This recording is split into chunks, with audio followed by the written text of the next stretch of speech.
Hi, in this Cities of the Imagination video, I'm looking at simulating a graphic retro overlay building animation of Manhattan Island from the film Escape from New York, from the 80s film, and it's just using Blender 2.80, and the image you can see here is still from the original of the film, and then I'll talk about that more later, and then the next shot you'll see the actual interpretation that I did, and rather than having the Twin Towers here, it has the New World Trade Center in it, and I'll just take you through how I did it. So hopefully you'll enjoy this, and let's go.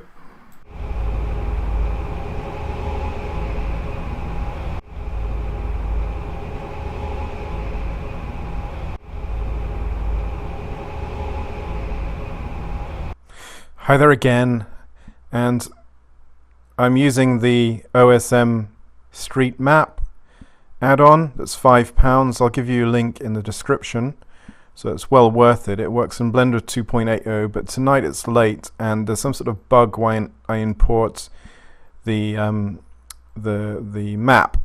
So I've just opened up 2.79, so that it's working in this. I'm sure it's working in 2.80, don't worry, but it's just I don't want to mess around doing stuff. I just want to get on with getting the New York the New York thing. So you can get from a server, so you can select like that, all right,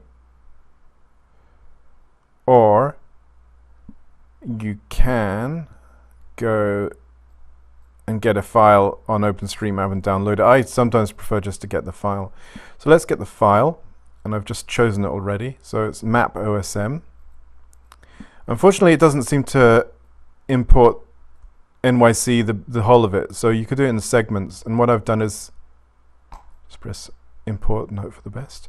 And what I've done is selected the front, not the front of the business tip of New York, which is the main bit in Escape from New York. And as we can see, it's there, and it's still there after all these years, or in this different alternative future. So we've actually got that bridge there. I don't know what that bridge is, and we've got some stuff. I think I'll do what I was going to do is put in the Twin Towers, but I'll probably leave, because it's kind of the style of Escape from New York. Perhaps could be a remake even. I'm going to leave it like that. But look at that. That's amazing. That's just from the OpenStreetMap data. And sometimes have I just crashed it? Hang on. Select A to select all. Sometimes it'll import big so you can't see it, so don't worry, just scale it down and then it'll become more viewable. Okay, so I've selected all of this great data, and as I said, I might go in and select some of the stuff at the back, but if we look at it here, it looks like in the post-apocalyptic New York, this part of New York is kind of been blasted. The sky, I suppose Central Park is back there, so you wouldn't really see the high buildings, and that's the kind of Chelsea area, isn't it, in the village, which isn't actually that high. So I probably could get away with, yeah, we can see it here, look how much it goes down. If you ever walk through New York, if you ever do that, I'd really recommend it. Walk from Central Park all the way down. It takes a while, but because it actually turns into quite a low district here. It's just interesting. Anyway, let's get back to the thing. So I've selected the thing. Let's get back to the project. So I've selected it all, and what I'll do is I'm gonna export this to as a whatever and whatnot. What am I talking about? I'm gonna export it as a mesh, or I might save it as a Blender file. So I've just messed that up. Where is the properties? God, I always forget. It's like I'm so used to Max. There we go. File. No. Oh, what is it again? Do you have this problem? Okay, it's this one. info and we just go save as, and it's partly because I'm using Blender 2.80. So to save as, and I'm going to go to the project, which is Escape NYC, and I'll just put NYC. Save that as the Blender file. So that's all nice and saved. So I'm going to close this one, and now I'm going to open the Grand Master of Blender 2.80, and I'm going to open the file and hopefully it'll work. NYC blend, open, great, and we can see it's in solid mode. Let's take it to Eevee. Yeah, it's working all right in that. I haven't put a light in it, and for this scene we don't need a light. If you refer to the image, I'm going to do a sort of wireframe grid effect that you'll see how to do that in a minute, and fingers crossed it'll hold up with all these complex buildings the way I'm doing it. If not, I'll have to reduce the complexity. Thank you so much, and I'll speak to you soon. I'm just doing this in segments. Thank you. Okay, hi there. As you can see, the model is devoid of all materials now. What I did was I selected it all, and then I just exported it as an OBJ, as you can see, and I took out right materials. The reason for this is that the OSM imported about 99 materials, and you can delete the materials, you know, using material port techniques, but I just did the OBJ export. Okay. So what I'm going to do now in this part, I'm going to make a wireframe, but rather than having a wireframe that you can see through, you know, like sort of a generic old school wireframe on the viewport, I'm going to make it as a modifier in Blender. Okay. First of all, if I go to the wireframe modifier here and do that now, it's probably going to crash because it's such a detailed scene. So what I need to do is decimate it. Yeah, we use the decimate modifier, and I'll take that down to about 0.3. That worked last time. It depends on the power of your computer. As you can see, it's reduced the mesh quality a slight amount, but it doesn't matter because this is like a wireframe fly down in old school. So I'll apply that. Hopefully that's going to work. So this is, I'll name this actually NYC. Okay, and then I'm going to duplicate it, Control and D, and this is going to be NYC wire. Yeah. Okay, so I'm going to select NYC again, and no, I'll select the wire. Do I need to delete the NYC? No, not really. Okay, I'll add wire for now. Actually, I will. I'll not delete it. Sorry, I need to hide it. Actually, rather than hiding it, I'm going to add a darker material onto it. And then NYC wire will be a lighter material, which is actually going to be a glow material eventually, an emission material.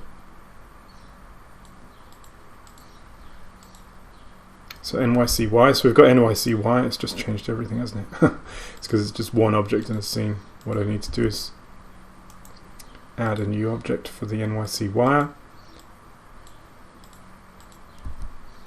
And then I'm going to go and select wireframe.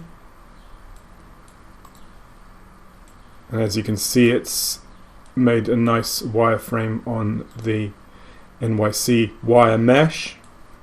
I'll go back to the material tab, and then I'm going to put that as an emission. Yep. And then I'm going to refer to my original image. Okay, you can see the Port Authority buildings are just really a wire. So what I'll do with the Port Authority buildings, I'll put them as just a wire. Okay. And I'll thicken the wire a bit for the Port Authority. And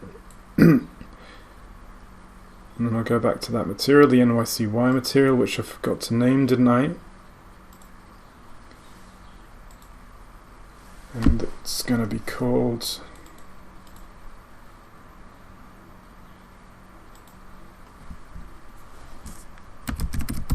wire glow or something like that. So then we can easily find it when we go here. Oh no, I've called the other one. That's just dark.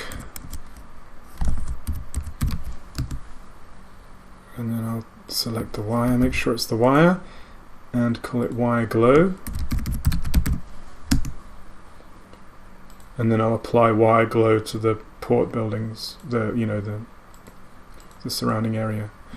Alright, and we can refer to what it looks like in the Escape from NYC. So it's a green glow.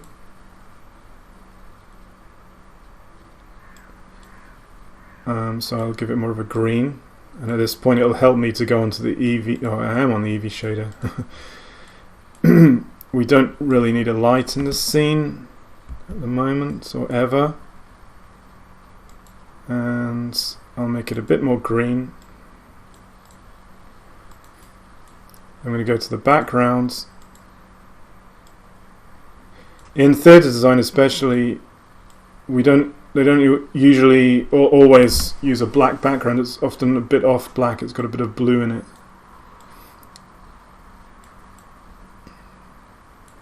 Okay, so that's looking pretty neat. I'll take off the grids. Grid. Alright. And then in Eevee, which is lovely, we can go to the effects and we can put in things like bloom. So now we're really getting quite close to the original retro image, as you can see here. Yeah. Probably make the wireframe a bit thicker.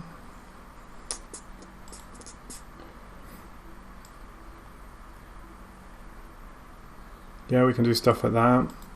There are a few anomalies like this mesh point here, but we can get rid of vertices if we really want to be pernickety. Alright.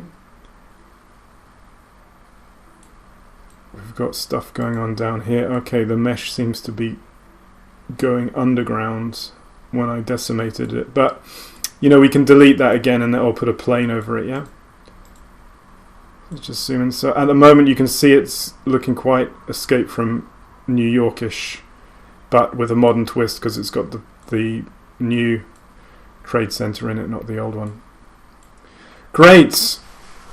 Really exciting. So I'm just going to have a short break, have a coffee, and then I'll come back and do some more things with this. Thank you, bye. Okay, so here's the New York Manhattan skyline again, and as you can see the light's a bit homogenized. If we look at the original NY Escape from New York animation here, it sort of tails off in the background. We can mess around with things like After Effects. You can also see, should I get the, sorry, you can also see here the buildings are a bit, from the ground up, you can't really see the ground very well. I think they use tape. If you look at, there's a blog that describes how they do this. This is actually practical effects. They put some sort of luminous tape around the edges of a model building, a model of Manhattan, and did it like that. If you had the time, you could do that yourself, I guess, with blocks of wood or 3D printing. It might be actually a really nice analog effect, actually. As you can see, people like me nowadays are trying to simulate old school analog effects. Okay, so I was messing around earlier to try and get rid of the sort of the similar effect of all the wireframes all around the place. I can't quite pull off this effect unless I split up all the buildings. As you'll see, I'll show you another file. If you want to split up the buildings, you can go down that route. As far as I can see, that's the only way to do it. So here's an experiment file I was doing before I made the New York one. Just made up with lots of boxes, yeah? And here you can see, because the boxes are separate, you can see all the lovely fall-off lines from the wireframe. And how I did this, I'll just make sure I select one of the wireframe. I just come out of Eevee. Actually come out, go into that one. Okay.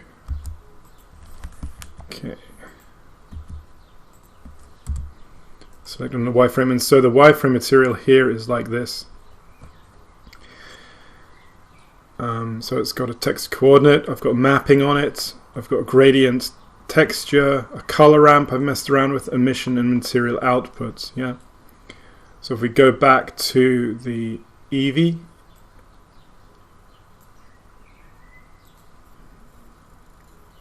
and if you mess around with these elements here, it will do some lovely fall off effects. Now, I'm not, as far as I've been looking at it, I can't do it for each building here unless I separate each building. Let me know, any real tech experts out there, if I can do that. The great thing with Blender is I can copy this, so I'm going to Control C. So now that node set's copied, yeah, and then I can take it to the other Blender scene here. Make sure I've selected the wireframe. Okay, and I'm going to go to shader. Just pull that down there. Oops. Make sure I'm on shader here. Okay, so at the moment it's just an emission and an output. What I'll do is delete that. You can see it's deleted in the scene. Control V, fingers crossed, and now voila, it's got the material from that other scene onto the material. Okay, as you can see, it's made it less homogenized. Yeah, but it's not really what I really want. But what I'm going to do is I'll deselect all objects, remain with the material element. As you can see, it fades off in the distance, so I'll probably just try and do that. So we do this by fiddling around with here. Again, I'm not an X, Y, Z kind of a person, as I was told once. Actually, I wasn't a Cartesian thinker. So as you can see, I've just taken this slider and it's made it less homogenized. Perhaps if we go to the color ramp, it will reduce the harshness. Yeah, it reduces. Whoops, that's a bit too homogenized. Perhaps we could put a color in there. I might tweak this when I'm off, when I'm not recording this. Okay. Just take it back there. Okay, so now it's looking a lot less similar wireframe, which breaks it up and it makes it look nice, yeah?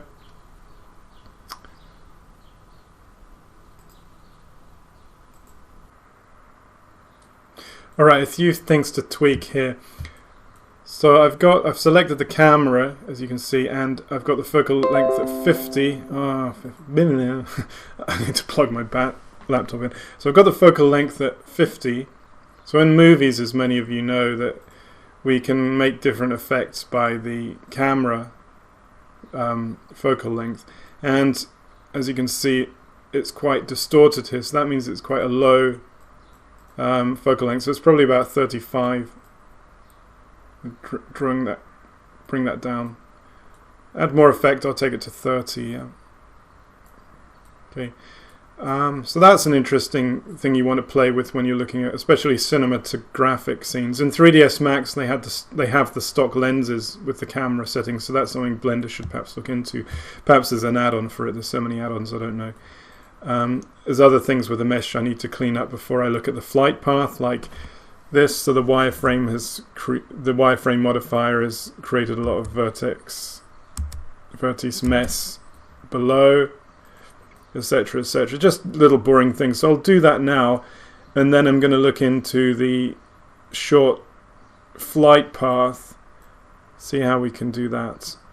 Okay, and then I'll look at the HUD overlay, and that's almost done. So you can see how simple it is to do with this using just Blender or a simple cheap plugin like the OSM modifier, and then make kind of cinematic effects from your old retro favorite movies or modern ones.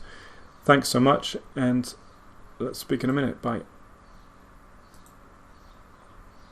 Hi again, pop people. So I've got the crosshair part of it, as you can see here, and I'm just building it up from the scene. As I've said before, it's not going to be an exact carbon copy. It's like an animation thing influenced from the scene that's meant to look like it, because you could spend forever doing a carbon copy, and then that's not that creative, is it? It's good to do your own things when you're copying things. I used to copy artwork, famous artwork, and I often got a bit bored, so I used to sort of change things in it. If you're a student, you could do that. If your lecturers tell you to copy a famous painting, you could put something amusing in it, or rude or something, annoy them, or they might think it's amazing. Anyway, so this is the crosshair, and so all it is just a simple crosshair. I'm going to have to work out what font that is and how to do the tracking animation of it, as you can see in this small GIF. So we're going to have the nice countdown, the altitude, and is that air? I don't know what that means, air. Oh well, who cares? It's not really a problem, is it? Anyway, so I've made a collection of these. This is oops, I'm in edit mode. This is a whole object. Probably should have done it a different way. I'll just go to edit modes. Control plus to select more, so I can select all of that lot. Is that okay? Yep. 7 G X, then take it there. So that was just made, that this section here was that, and then I flipped it like so. So now that's like that. The horizontal is a bit different, isn't it? So we've got a crosshair here. You probably can't see this here, but there is a crosshair there. You can see it more clearly in the GIF that I just showed you. And yeah, so it's got a few dots. I'll just randomly do these dots. So I'm going to select, I'm in still edit mode, I'm going to select one of, actually could I just Shift D, R, 90, yes YouTube, it looks like a swastika, please don't ban this. Yeah, so I'm going to take this down and quickly get rid of this.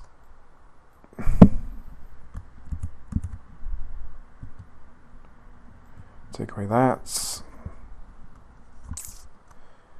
And take away that. Okay. So now it's like so.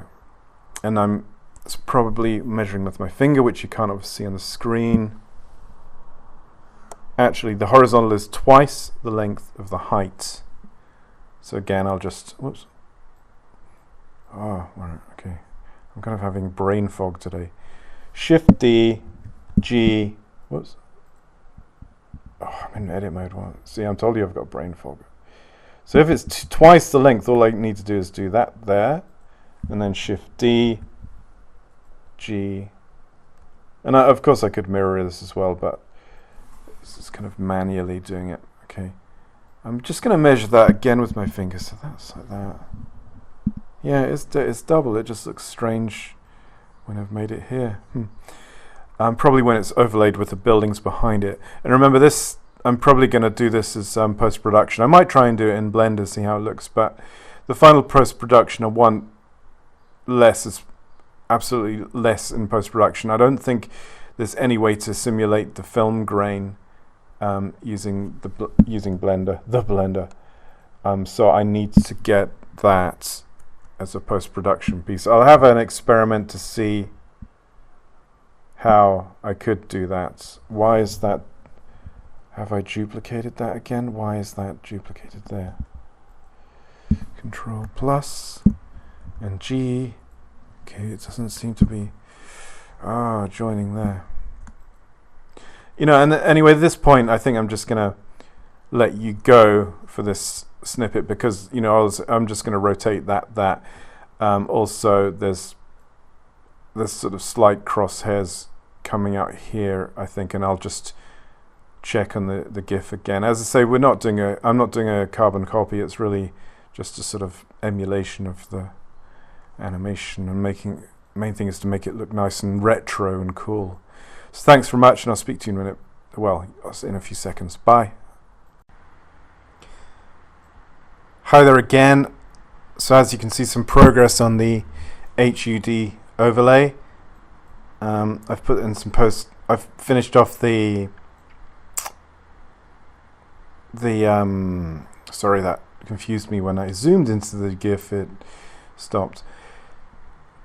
So I've got some a nice font here. The font is called Digital Play Italic ST. You can find these calculator fonts online free. This font isn't quite the same because I think the 0 on this doesn't have a cross. Oh, it's got a dot. Yeah, so it's not the same. The 0 on the original one has a cross, but I didn't want to spend all day trying to find it. It looks nice. So just to do, if you don't know, you just add text like that, and then you change the font to whatever you want here. And you can go to where you downloaded the font, or the font's in Windows or whatever. Be careful if you're going to go back and edit it and you've got fonts in a different font folder like I have, because you might lose them and stuff. Anyway, so we've got the rendering effects, just messing around with bloom, trying to get that, experimenting what that looks like. The oblongs, if I was going to render it without bloom, I'd make sure that these had sort of curved edges in a way, even though it's an HUD overlay, I still would make it look more natural. But because I'm putting bloom in, and I'm going to try and make it quite glow in the darky with so the intensity will just fuse out the hard edges.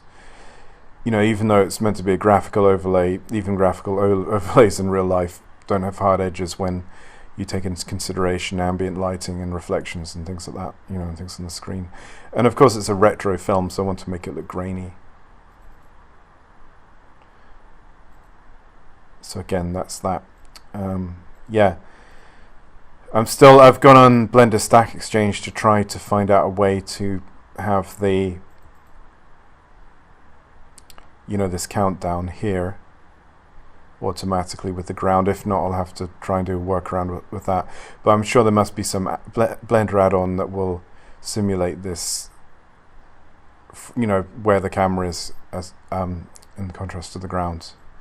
So that's quite a simple part. So thanks very much, and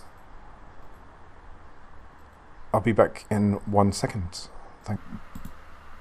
Okay. Hi.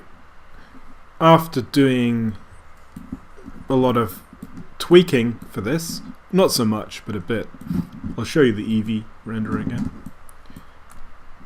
So I went to the side view, I got rid of all the wireframe anomalies. Yeah.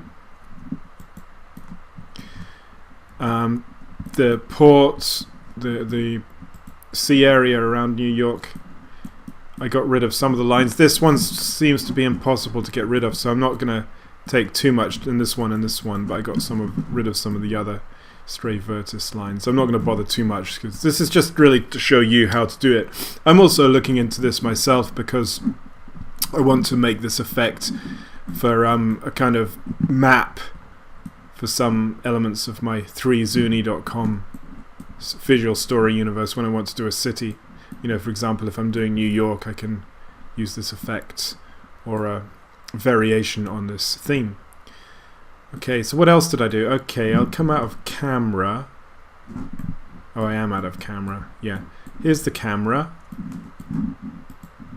I'll come out of Eevee to show you. Take that off.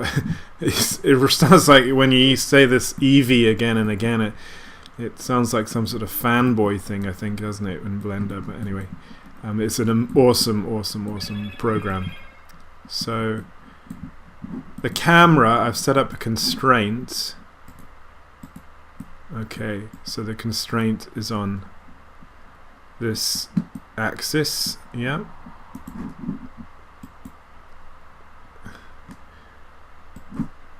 Alright, the empty, as it's called in Blender.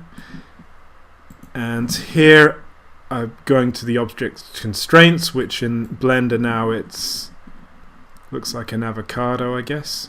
You have to fiddle around with this a bit. If you do it incorrectly, it won't follow the curve, the empty, yeah. And again, as I'm not a Cartesian person, I have to sort of mess around with what's happening there. But anyway, when you move this, if you're coming from something like Max, it's basically like the look at command, yeah? Okay, so let's move it so it'll move, the camera will look at wherever it goes. If we take it into the image view, the camera view, and press play, you'll see the animation that I've set up here. So I really just moved the camera a bit and then moved this crosshair left and right up to about 100, yeah. That's all I did, because the original animation in Escape from New York was quite jerky as well. Yeah. Okay, so that's basically it. So after doing the HUD render and then the render for this, then I'm going to move on to post-production, and we're going to go to, I think it's in this file.